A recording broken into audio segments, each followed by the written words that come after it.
Here with more, House Judiciary Chairman, I'll get it out, Jim Jordan is with us. Jim, how are you, sir? Judiciary, I can say it if I try real hard. So the question I first want to ask you is your reaction to, what happened today. You just heard Bragg, you just heard from Joe Tacopina. What is your reaction to their analysis of this case?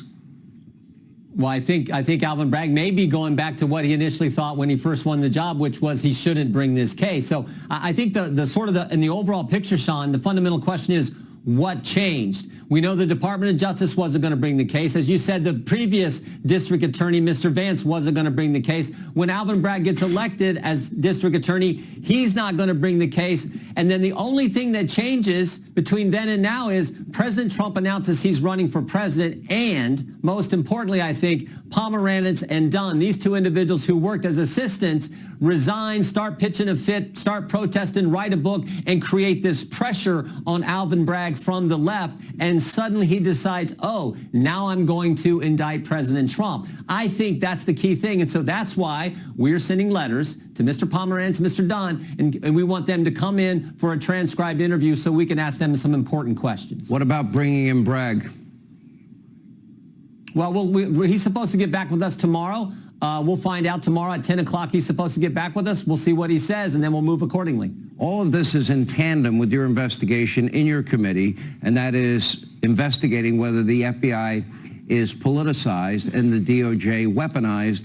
Are we witnessing this in real time in this country?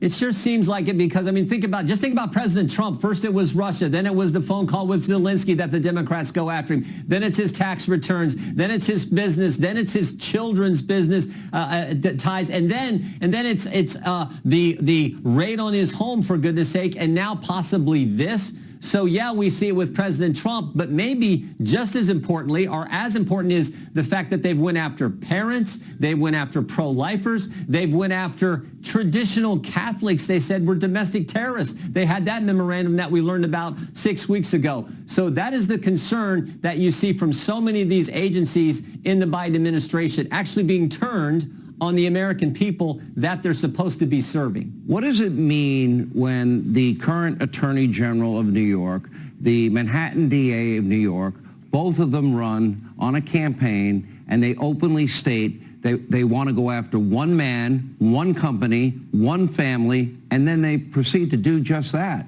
Is that justice? No, it's not. It's selective prosecution, and it's wrong. The great people of this great country understand it's wrong. That is not how our constitutional system is supposed to work.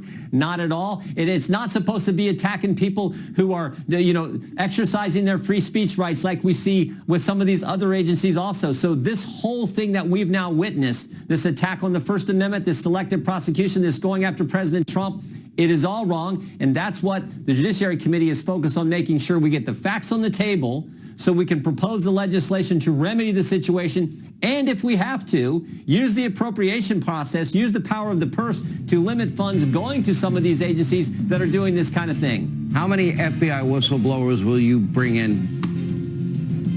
We've had 3 testify already in a transcribed interview. We're going to talk to more, and hopefully some of them will want to come public and actually appear in a public hearing. Well, they're welcome on this show anytime. We've interviewed 2 already. Jim Jordan, we appreciate you being with us. As always, great work. Thank you.